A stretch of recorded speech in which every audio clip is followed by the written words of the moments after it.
हाँ जी प्यारे बच्चों, नमस्कार। तो आज की इस वीडियो में हम लोग क्या करेंगे, पेज नंबर आपको यहाँ पे दिख रहा है ना 110 और पेज नंबर 111 यहाँ पे दिख रहा है, ठीक ना। इन दोनों पेजों पे दिए गए सभी प्रश्नों को हल करेंगे, ठीक ना।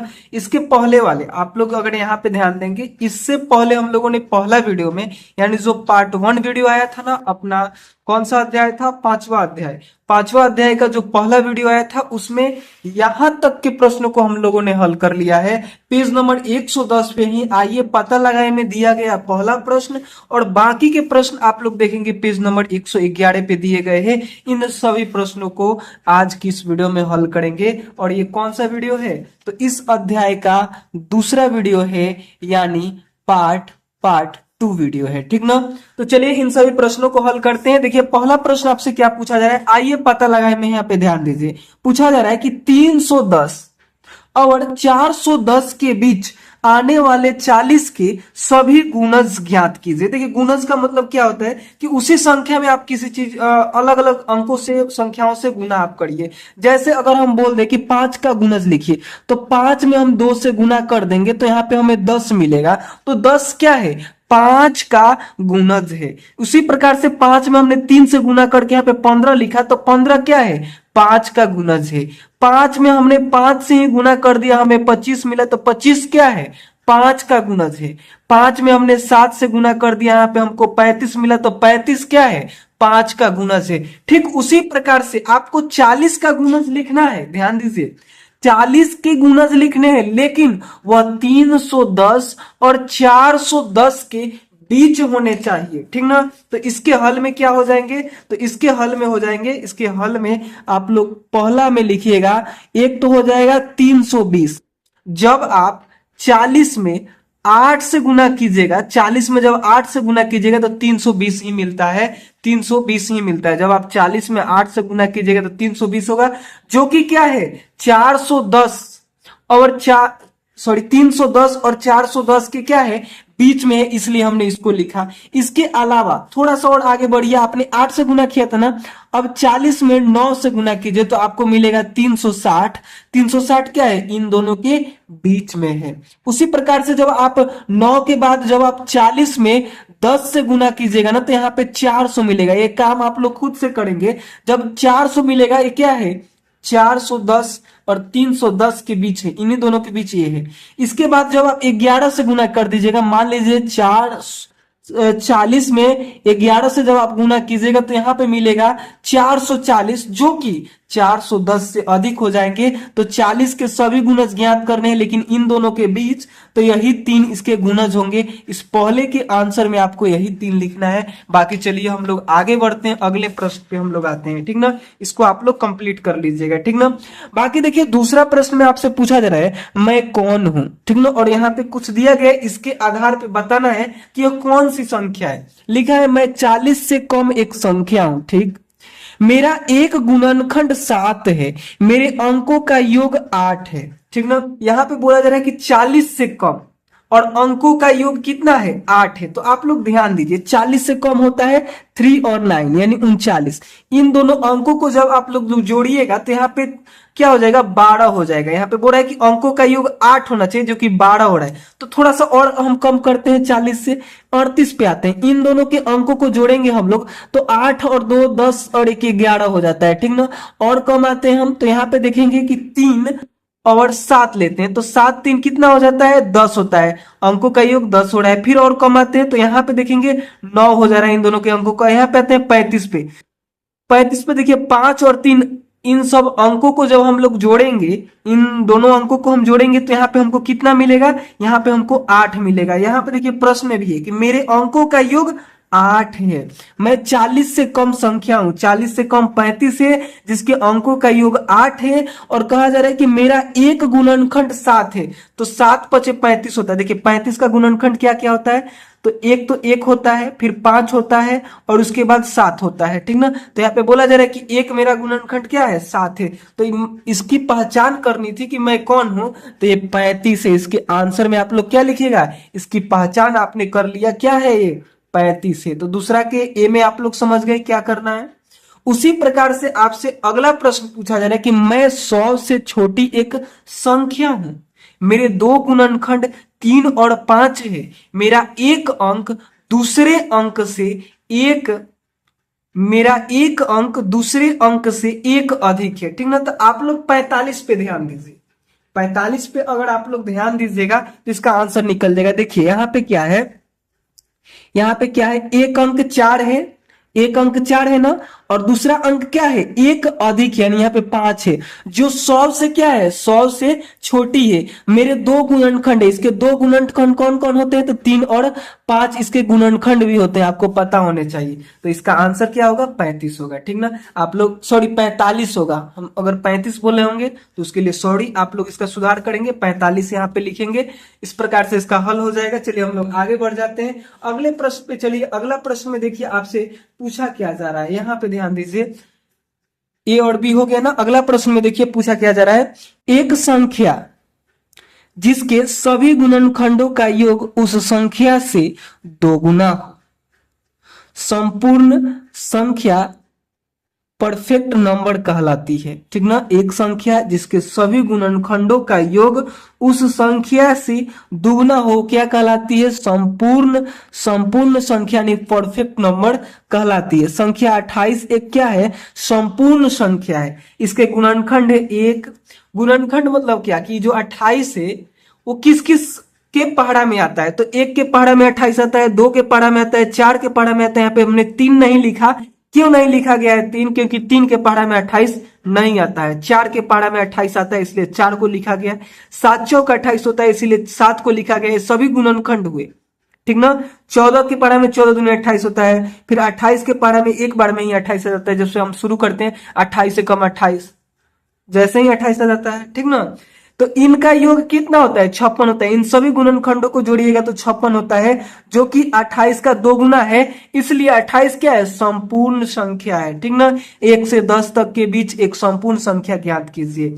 आपको एक संख्या ज्ञात करना है जिसके गुणनखंडों को हम जोड़े तो क्या हो, उस संख्या से दोगुना हो। तो आप क्या करेंगे, इस तीसरे प्रश्न के हल में लिखेंगे 6 को। 6 के गुणनखंड होते हैं 1, आपको पता है, 2 क्यों होता है, क्योंकि 2 के पढ़ा में 6 मिल जाता है। 3 के पढ़ा में भी 6 मिल जाता है, तो 3 को लिखेंगे। 4 के पढ़ा में 6 मिलता है, बिल्कुल नहीं मिलता है। 5 के पढ़ा में नहीं मिलता है, एक ही बार 6 के पढ़ा में 6 मिलेगा, ठीक ना। इन सभी संख्याओं को आप जोड़िए, 1 में 2 को जोड़ेंगे 3, और यहाँ पे 3, कितना हुआ 6। 6 में फिर 6 जोड़ेंगे तो टोटल आ रहा है 12। 12 क्या है, इस 6 के दोगुना है, इसलिए क्या हो जाएगा, ये जो संख्या 6 है ना, ये 6 जो है वो क्या हो जाएगी, संपूर्ण संख्या हो जाएगी। वही आपसे यहाँ पे पूछा जा रहा था कि 1 से 10 तक के बीच एक संपूर्ण संख्या ज्ञात कीजिए, तो क्या हो जाएगा, 6 हो जाएगा। इसके आंसर में आप लोग को क्या लिखना है प्यारे बच्चों, 6 लिखना है। कोई भी डाउट हो आप कमेंट करके पूछ सकते हैं। बाकी चलिए हम आगे बढ़ते हैं। अगला प्रश्न में आपसे क्या पूछा जा रहा है, यहाँ पे ध्यान दीजिए। पूछा जा रहा है कि उभयनिष्ठ गुणनखंड ज्ञात कीजिए। उभयनिष्ठ, सबसे पहले गुणनखंड हम लोग ज्ञात करेंगे इन दोनों का, इसका और इसका गुणनखंड ज्ञात करेंगे। उसके बाद आपको समझ में आएगा कि उभयनिष्ठ गुणनखंड क्या होता है। गुणनखंड के बारे में आप समझ गए हो कि जिस जिस संख्या से एक कटे, 20 किस किस संख्या से कटता है, या फिर 20 किस किस संख्या के पहाड़ा में आता है, ठीक ना। जैसे हमने यहाँ पे 6 के सब गुणनखंड लिखे, क्योंकि 1 के पहाड़ा में 6 है, 2 के पहाड़ा में 6 है, 3 के पहाड़ा में 6 है, 6 के भी पहाड़ा में 6 है। या फिर इसको ऐसे समझ सकते हैं कि 1 से इसमें भाग लग जाता है, 2 से इसमें भाग लग जाता है, 3 से इसमें भाग लग जाता है, 6 से इसमें भाग लग जाता है, इसीलिए इसका गुणनखंड ये सब हुए। 5 को हमने नहीं लिखा, क्योंकि 5 से इसमें जब भाग दीजिएगा तो पूरा पूरा अंक कट के नहीं आता है। बात को समझे आप। तो चलिए हम लोग क्या करते हैं, सबसे पहले इनका गुणनखंड हम लोग लिखते हैं, उसके बाद उभयनिष्ठ गुणनखंड को हम लोग लिखेंगे। चौथा के पहला प्रश्न को हम लेते हैं, ठीक। चौथा का पहला प्रश्न में एक तो पहले 20 है और क्या है, और 28 है, ठीक ना। दोनों का पहले हम लोग गुणनखंड लिखेंगे प्यारे बच्चों। यहाँ पे हल लिखेंगे आप लोग। हल लिखने के बाद यहाँ पे लिखिएगा 20। और बताइए 20 का कौन कौन सा गुणनखंड है, मतलब 20 में हम लोग किस किस संख्या से भाग दे सकते हैं, तो 1 से, 2 से, 2 के बाद 3 से इसमें भाग नहीं लगता है, 4 से लग जाता है, 4 पच्चे 20, 5 चौके 20, 6 से नहीं लगता है, 7 से नहीं लगता है, 8 से नहीं लगता है, और 9 से भी नहीं लगता है, 10 से लग जाता है। 10 के बाद एक ही बार कितना से लगता है, 20 से लगता है। उसी प्रकार से हम लोग 28 का लिखेंगे। 28 में 1 से लगता है, 2 से, 4 से, 4 के बाद हो जाएगा 7 चौक 28 होता है, 7 भी हो जाएगा, 14 होगा और 28 होगा, ठीक ना। इतना बात आप लोगों ने समझा। ये सभी अभी तक आपने क्या लिखा है, गुणनखंड लिखा है, 20 के सभी गुणनखंड, 28 के सभी गुणनखंड। लेकिन आपसे पूछा गया है उभयनिष्ठ गुणनखंड बताइए, मतलब इन दोनों का उभयनिष्ठ कौन होगा, मतलब जो दोनों में मिले। तो 1 हो जाएगा, 2 हो जाएगा, 4 हो जाएगा, 5 दोनों में है नहीं है तो ये नहीं होगा, 14 या फिर 10 दोनों में नहीं है, इसके बाद कोई है ही नहीं दोनों में, तो इसके उभयनिष्ठ गुणनखंड क्या होंगे, यहाँ पे लिखिएगा उभयनिष्ठ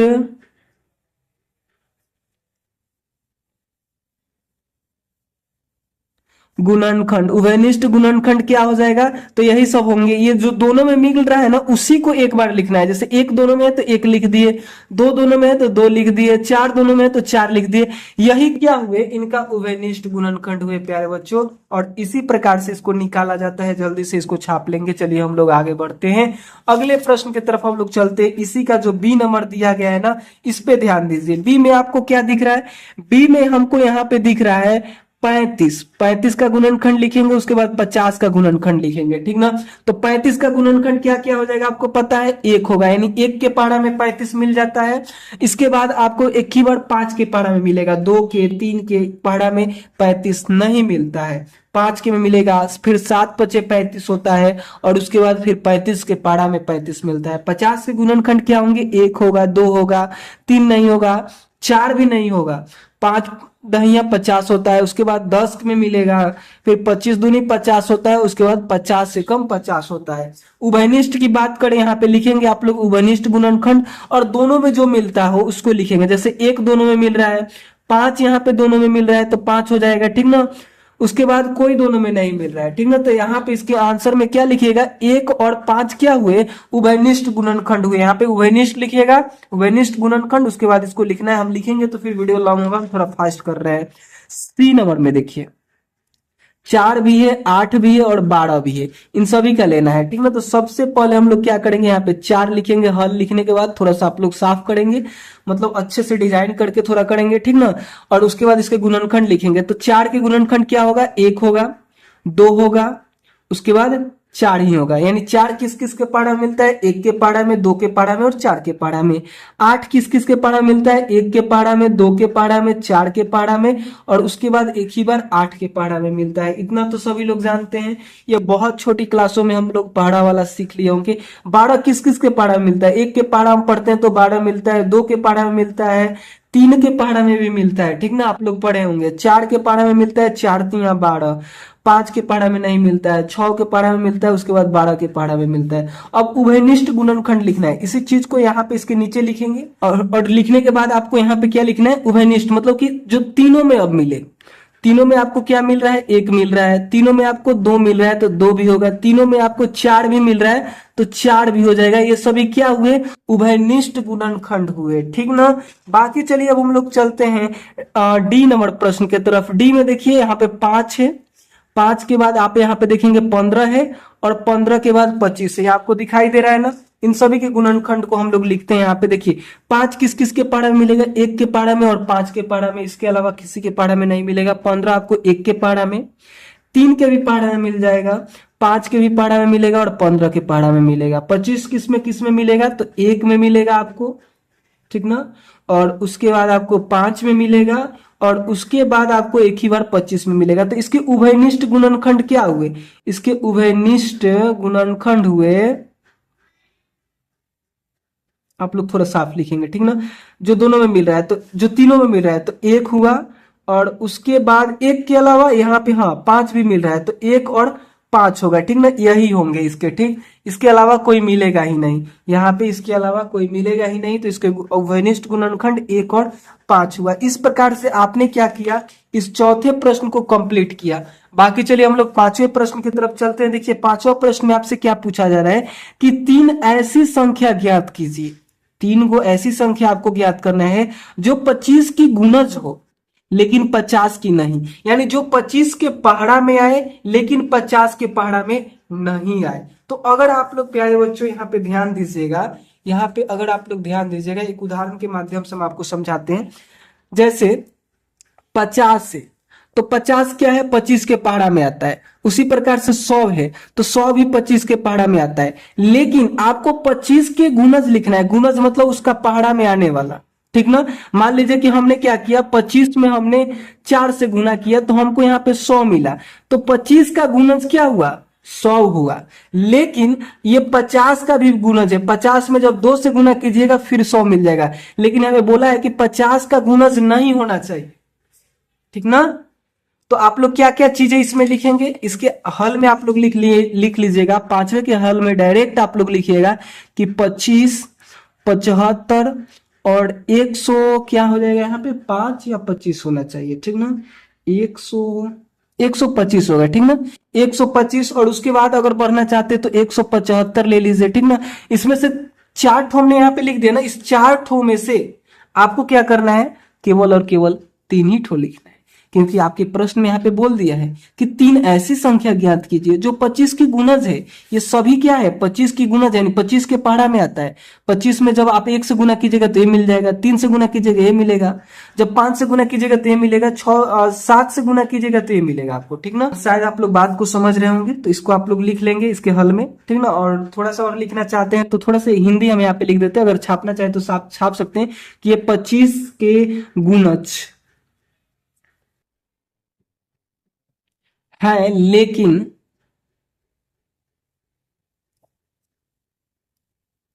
50 के गुणज नहीं है, ठीक ना।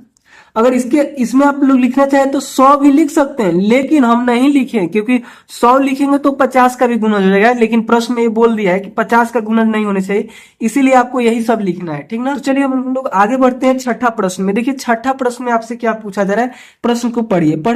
पूछा जा रहा है कि अंशु और उसके मित्र 2 संख्या लेकर इडली बड़ा खेल खेल रहे हैं, दोनों संख्या 10 से छोटी है, ठीक ना। पहली बार यदि कोई इडली बड़ा कहता है तो वह संख्या 50 के पश्चात आती है, वे दोनों संख्या क्या होगी जिन्हें इडली और बड़ा कहा गया है। देखिए आप लोग पिछला वीडियो देखे होंगे ना, तो उसमें हमने इडली बड़ा खेल के बारे में चर्चा की है। इस अध्याय की शुरुआत होती है, उसी वाले पेज पे ये खेल के बारे में दिया गया था। इस खेल में क्या है ना कि कोई भी 2 संख्या आपको लेना है और उसके स्थान पे आपको इडली और इडली बड़ा बोलना है। जैसे कोई भी 2 संख्या आप लेते हैं, जैसे मान लेते हैं एग्जाम्पल के लिए, जैसे आपने 7 लिया और 8 लिया, जब 7 के गुना जाएंगे, जैसे 7 के टाइम आपको क्या बोलना है, इडली बोलना है, और 8 के टाइम आपको बड़ा बोलना है। फिर 7 के पहाड़ा वाला जैसे 14 आएगा तो 14 के टाइम भी आपको क्या बोलना है, इडली बोलना है, और 8 दूनी 16 होता है तो 16 के टाइम भी आपको क्या बोलना है, बड़ा बोलना है, ठीक ना। उसी प्रकार से 7 तिरी 21 जब आएगा तब आपको फिर से इडली बोलना है, और 8 तिरी 24 जब 24 आएगा तो आपको बड़ा बोलना है। ऐसे ही करते हुए आप आगे जाएंगे, जब दोनों का गुना जाता है, जैसे 800 तो 56 होता है, जब 56 आएगा ना तो आपको इडली बड़ा दोनों चीज बोलना होता है, ठीक ना। इस खेल को आप लोग पिछला वीडियो देखेंगे तभी आपको समझ में आएगा, ठीक ना। तो आपसे यहाँ पे पूछा जा रहा है कि दोनों संख्या 10 से छोटी है, पहली बार इडली बड़ा बोला जाता है तो 50 के पश्चात संख्या आती है, यानी 50 के बाद वो आता है। तो आपसे पूछा जा रहा है कि दोनों संख्या क्या होगी जिन्हें इडली और बड़ा कहा जा रहा है, तो दोनों संख्या 1 से अधिक हो सकती है। छठा के हल में आप लोग लिख सकते हैं, पहले तो यही हो जाएगा 7 और 8, एक संख्या 7 होगी और एक संख्या 8 होगी। आप लोग देखेंगे कि ऐसे आप पढ़ते चले जाए, जैसे 7 7 14 17 के 7 7 दूनी 14 7 3 21 7 चौक 28 7 5 35 7 छक 42 7 से 49 7 8 56, और 8 का भी पढ़े तो 8 और 8 दूनी 16 8 3 के 24 8 चौके 32 8 5 40 8 छक 48 और 8 7 56। देख रहे हैं दोनों में ये जो 56 है वो किसके बाद मिल रहा है, 50 के बाद मिल रहा है। जब देखिए जब आप लोग इस खेल को शुरू कीजिएगा, 16 को आपको बड़ा बोलना है, देखिए इस पे इडली बोलना है, इस पे बड़ा बोलना है, फिर इडली फिर बड़ा, फिर इडली फिर बड़ा, फिर इडली फिर बड़ा, फिर इडली फिर बड़ा। 42 पे इडली बोलना है, 48 पे बड़ा बोलना है, 49 पे इडली बोलना है, और 56 पे इडली बड़ा दोनों बोला जाएगा, क्योंकि दोनों में है ये दोनों में है। और यही बात आपसे प्रश्न में पूछा भी जा रहा था कि इडली बड़ा कहा जाता है तो वह संख्या 50 के पश्चात आती है, वे दोनों संख्या आपको बतानी थी, तो वो दोनों संख्या यही थी। इसके अलावे भी बहुत सारी संख्याएं हो जाएंगी, जैसे आप ले सकते हैं 7 और 9, ठीक ना। 7 और 9, और भी आप ले सकते हैं जैसे 8 और 9, ठीक ना। 8 और 9 इन तीनों संख्याओं के लिए जब इडली बड़ा बोला जाएगा तो 50 के बाद ही आएंगे, ठीक ना। बाकी चलिए हम 7वें प्रश्न पे चलते हैं। ज्यादा डिटेल में हम थोड़ा बता देते हैं, इसलिए वीडियो लॉन्ग होता है, ठीक ना। अब थोड़ा हम फास्ट करेंगे, ठीक ना।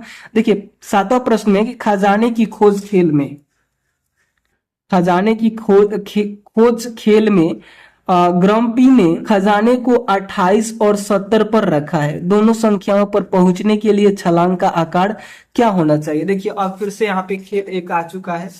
इसको समझने के लिए आपको पेज नंबर 109 निकालना होगा, और 109 में आपको यहाँ से लेकर कम से कम यहाँ तक तो आपको पढ़ ही लेना है। बाकी अगर पढ़ना चाहते तो पूरा इधर भी पढ़ सकते हैं, ठीक ना। अगर इतना चीज आप पढ़ लेंगे ना तो आपको बहुत ही बेहतर समझ में आ जाएगा। बाकी नहीं पढ़ना चाहते हैं तो हम तो यहाँ पे समझाएंगे ही। देखिए क्या हुआ है कि यहाँ पे 1 से लेकर यहाँ पे 24 तक संख्याएं हैं। इसको और भी आगे आप बढ़ा सकते हैं, वो आप पे डिपेंड करता है, ठीक ना। मान लीजिए 24 के बाद 25, 26, 27 ऐसे करते हुए बहुत सारी आगे संख्याएं मिलेंगी। हमने क्या किया कि एक सामान कोई भी चीज है, एक खजाना है, हमने एक 8 पे रख दिया और एक हमने क्या किया 14 पे रख दिया, ठीक ना। इतना बात आपने समझा ना। अब हम आपसे यहाँ पे बोलेंगे कि बताइए आप लोग यहाँ से मतलब कि कितना कितना कदम मतलब चलकर आप इन दोनों खजानों को उठा सकते हैं। और एक बार आपने जितना कदम उठा लिया, मान लीजिए कि 0 से आपने 1 पे आए, तो अब एक एक एक एक ही बढ़ के आपको इन दोनों तक जाना होगा, ठीक ना। या फिर आप मान लीजिए कि यहां से 2 कदम उठाए तो 2 ही बढ़ते हुए आपको यहां तक जाना होगा, ठीक ना। अब मान लीजिए किसी ने 4 उठाया तो 4 ही बढ़ते हुए आपको जाना होगा। तो देखिए यहाँ पे 0 है, तो 0 से हमने 4 कदम उठाया। इस ब्लैक वाली लाइन को देखिए, 4 फिर 4, तो हमने यहां से एक खजाना उठा लिया। फिर यहां से हमने 12 पे आए, फिर 12 से हमने इस ब्लैक वाले लाइन 4 4 कहीं गैप करके हम लोग फानेंगे, छलांग लगाएंगे, 16 पे आए। लेकिन देखिए एक खजाना यहाँ पे था, एक खजाना 14 पे था, हम डायरेक्ट यहाँ पे 16 पे आए, हमको ये वाला खजाना नहीं मिल रहा है, तो हम इसका चुनाव करेंगे ही नहीं। हम क्या करेंगे, हो सकेगा तो हम 3 पे आएंगे, तो 3 पे करेंगे तो हमको 8 वाला भी खजाना नहीं मिलेगा। और छोटा हम करेंगे, 2 पे आएंगे, तो 2 पे 2 कदम मतलब हमने छलांग लिया, फिर 2 कदम छलांग, फिर 2 कदम छलांग, फिर 2 कदम छलांग, तो हमने 8 पे आया, 8 से खजाना लिया, फिर 2 कदम छलांग, फिर 2 कदम छलांग, फिर हमने यहाँ पे 14 पे आए, 14 से खजाना लिए, फिर हम ऐसे आगे बढ़ सकते हैं। अगर आप चाहेंगे तो एक पे एक एक कदम करते हुए भी आप इस खजाने को ले सकते हैं। तो उसी प्रकार से यहाँ पे प्रश्न में पूछा जा रहा है कि खजाना कहाँ पे है, 28 पे है और 70 पे है। तो दोनों संख्याओं पर पहुंचने के लिए छलांग का आकार क्या होना चाहिए, मतलब कितना का आप छलांग लगाना चाहेंगे, 4 का, 5 का, कि दोनों के खजाने आप उठा सके, ठीक ना। तो इसके लिए देखिए क्या करना होता है ना कि आपको उभयनिष्ठ गुणनखंड निकालना होता है। उभयनिष्ठ गुणनखंड आप निकाल लीजिएगा, बहुत ही आराम से इसको हल कर सकते हैं, ठीक। उभयनिष्ठ गुणनखंड निकालने के लिए देखिए हम आपको पहले ही बताए थे चौथा प्रश्न में, बाकी फिर से हम लोग करते हैं 7वें के लिए। आपको क्या करना है, 28 का गुणनखंड लिखना है और 70 का गुणनखंड लिखना है। लिख लीजिएगा ना, बहुत आसान है प्यारे बच्चों, बहुत आसान है ये प्रश्न। क्या लिखिएगा, 28 के गुणनखंड क्या क्या होते हैं आपको पता होने चाहिए कि 1 होता है, 2 होता है, 4 होता है, 4 के बाद ये हो जाता है 7 होता है, 7 चौक 28 होता है, उसके बाद 14 दूनी 28, उसके बाद 28 एकम 28 होता है। 70 के गुणनखंड क्या होते हैं, तो 1 होता है, 2 होता है, उसके बाद 5 होता है, और 7 होता है, 10 होता है, 14 होता है, 35 होता है, और उसके बाद एक ही बार 70 होता है, ठीक ना। जो संख्या दोनों में मिले, जैसे 1, 2, उसके बाद देखेंगे आप यहाँ पे 7, उसके बाद आप देखेंगे यहाँ पे 14, उसके बाद दोनों में कोई नहीं मिल रहा है, जो उभयनिष्ठ गुणनखंड है, उभयनिष्ठ, उसको लिखिए पहले। यहाँ पे उभयनिष्ठ क्या है, 1 है, 2 है, 7 है और 14 है। तो यही सब छलांग है जिससे आप चलकर इन दोनों संख्याओं पे रखे खजाने को ले सकते हैं। जब आप यहाँ पे चुनाव करेंगे 1 का, तो एक एक कदम चलते हुए जाएंगे तो दोनों पे के सामान उठा सकते हैं, लेकिन एक एक कदम पे जाने में बहुत टाइम लगेगा। तो आप 2 से जा सकते हैं, 7 से जा सकते हैं, जल्दी जाना चाहते हैं तो 14 से भी जा सकते हैं। यानी एक ही बार यहां से छलांग मारिए इस 14 पे, फिर छलांग मारिए 14 दुनिया 28 पे, ऐसे करते हुए 28 पे जाइएगा तो ये वाला उठा लीजिएगा, ठीक ना। उसके बाद फिर आप लोग ऐसे आगे बढ़ते बढ़ते आप लोग क्या कर लीजिएगा, 70 पे भी दिए गए जो खजाना रखा है उसको भी उठा सकते हैं। तो यही प्रश्न में था, बहुत आसान था, ज्यादा कोई कठिन नहीं था। आप लोग लिखेंगे क्या, सबसे पहले इसको इसको पूरे को लिख लीजिएगा, उभयनिष्ठ गुणनखंड लिखने के बाद इसको लिख लीजिएगा। उसके बाद आप लोग यहाँ पे क्या लिखिएगा कि अतः। लिखने का तरीका हम बता रहे हैं, बाकी आप तो आंसर निकाल लिए हैं। आंसर यही चीज है कि यही सब छलांग आपको लगाना होगा, लेकिन थोड़ा एक सिस्टमेटिक तरीका से अच्छे से ढंग से लिखेंगे। अगर एग्जाम में ऐसे लिख कर आते हैं, चाहे स्कूल में लेकर जाते हैं, तो आपको टीचर बहुत अच्छा मतलब आपको बोलेंगे कि आप बहुत अच्छा होमवर्क करते हैं, ठीक ना। तो यहाँ पे लिखिएगा छलांग, लिखिएगा कि अतः छलांग का आकार क्या होगा, तो 1, 2, 7 या 14 होना चाहिए, ठीक ना। प्रश्न में ही पूछा जा रहा था, क्या पूछा जा रहा है कि छलांग का आकार क्या होना चाहिए, तो छलांग का आकार 1, 2, 7 या 14 होना चाहिए, ठीक ना। इस प्रकार से आप इसको कंप्लीट कर लीजिएगा ना। चलिए हम लोग आगे बढ़ जाते हैं। 8वें प्रश्न में देखिए आपसे क्या पूछा जा रहा है। नीचे दिए गए चित्र में गुणा ने उभयनिष्ठ गुणज को छोड़कर सभी संख्याओं को मिटा दिया है। पता लगाइए कि वे संख्या कौन सी हो सकती है और उन लुप्त संख्याओं को खाली स्थान में लिखिए। देखिए गुणा जो है ना वो नाम है, यहाँ पे लिखा है कि दिए गए चित्र में गुणा ने उभयनिष्ठ गुणज को मिटा दिया है, सॉरी उभयनिष्ठ गुणज को छोड़कर सभी संख्याओं को मिटा दिया है। पता लगे कि वे संख्या कौन सी हो सकती है और उन लुप्त संख्याओं के खाली स्थान के लिए उन लुप्त संख्याओं को खाली स्थान में लिखिए। मतलब देखिए यहाँ पे आपको और यहाँ पे आपको संख्या लिखना है, ठीक ना। और इन दोनों का उभयनिष्ठ गुणज यहाँ पे लिखा गया है, सार्वगुणज लिखा गया है। तो देखिए इन दोनों खाली स्थान में एक से अधिक संख्याएं हो सकती है, ठीक ना। आप लोग यहाँ पे 6 भर सकते हैं और यहाँ पे 8 भर सकते हैं, ठीक ना, क्योंकि 6 8 48 होता है, ठीक ना। और आप लोग यहाँ पे देखेंगे तो 8 छक 48 होता है। मतलब क्या है कि 8 का भी गुणज यहाँ पे है, ये 8 का भी गुणज है 48 और 6 का भी गुणज है। ये 24 जो है 6 का भी गुणज है और 8 का भी गुणज है, ठीक ना।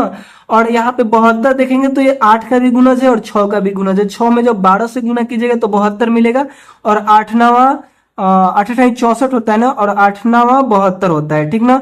मतलब क्या है कि इन दोनों संख्याओं का क्या है, गुणज है, यानी सार्व गुणज है। और बाकी इधर आप इसके गुणज लिख सकते हैं, जैसे कि 8 दूनी 16, 8 तिरिके 24 तो लिखा है ना, तो 8 चौके 32, जैसे आप लोग इस प्रश्न में किए थे। आपको याद है ये वाला जब हम समझाए थे पिछला वीडियो में, ये क्या है, ये बीच में लिखा सार्व गुणज है और ये 3 का गुणज है, ये 5 का गुणज है, ठीक वही चीज आपको करना है। 6 के सारे गुणज यहाँ पे लिखना है, 6 के पारा लिख दीजिए, 6 6 दूनी 12, 6 तिरी 18 और 6 चौके 24 यहाँ पे लिखा है, ठीक ना। तो ऐसे ही आपको करना है, शायद आप समझ रहे होंगे। और यहाँ पे आप एक से अधिक संख्याओं को बढ़ सकते हैं। ये 6 और 8 के अलावे भी यहाँ पे बहुत सारी संख्याएं हो सकती है। जैसे आप यहाँ पे ले सकते हैं 8 और 12 ले सकते हैं, ठीक ना। 8 यहाँ पे लिख सकते हैं, यहाँ पे 12 लिख सकते हैं। इसके अलावा आप 6 और 12 भी ले सकते हैं, ठीक। तो आप समझ गए, यहाँ पे 6 और 8 ही लीजिएगा, इसका आंसर हो जाएगा, ठीक। बाकी चलिए हम लोग आगे बढ़ते हैं।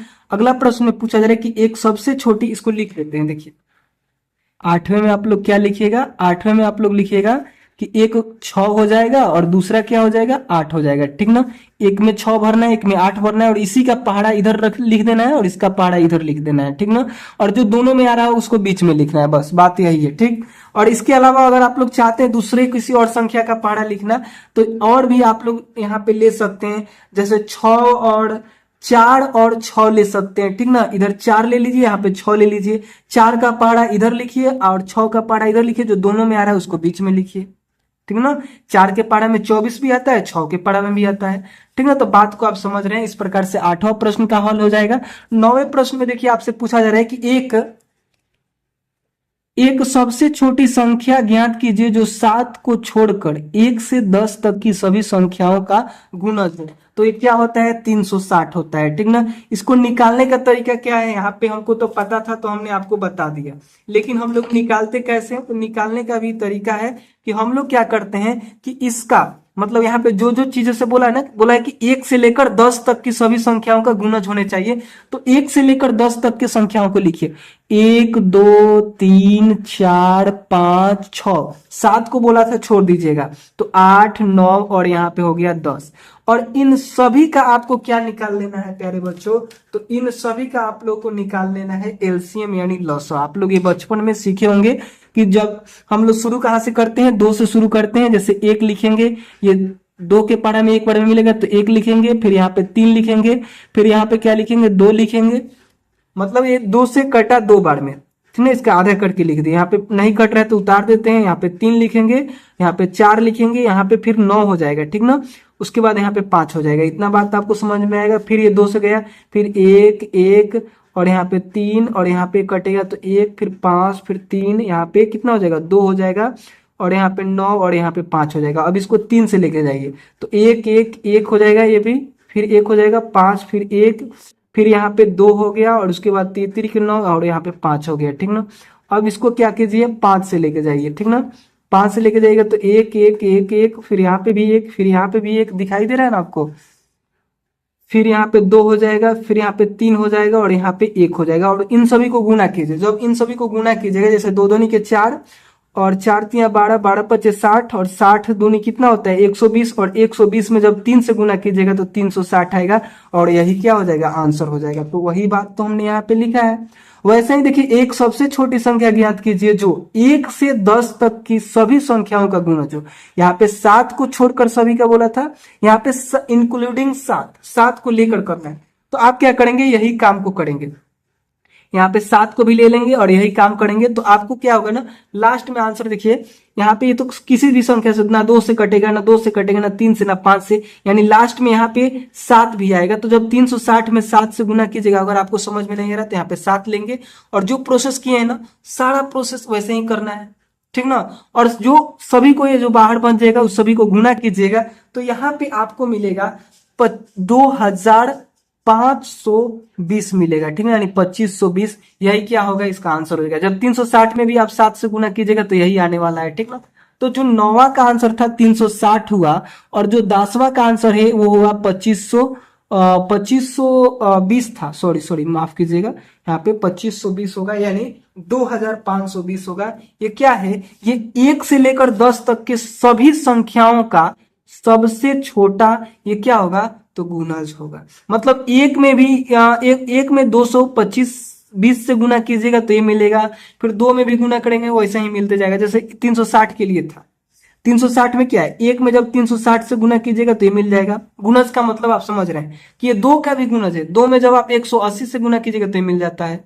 3 का भी है, 4 का भी है, 5 का भी है, 6 का भी है, ठीक ना।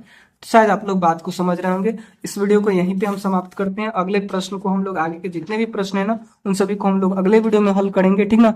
बाकी थोड़ा सा भी वीडियो पसंद आया हो ना, बहुत चिल्ला चिल्ला कर हम पढ़ाते हैं, थोड़ा सा भी अगर आपको वीडियो पसंद आया तो प्लीज आप लोग लाइक करके ही जाएंगे, ठीक ना। 1 पैसा भी आपका नहीं लगता है। और चैनल पे नए होंगे तो चैनल को सब्सक्राइब कर लीजिएगा, बहुत मेहनत करते हैं हम आपके लिए, ठीक। तो चलिए मिलते हैं अगले वीडियो में, तब तक के लिए बाय।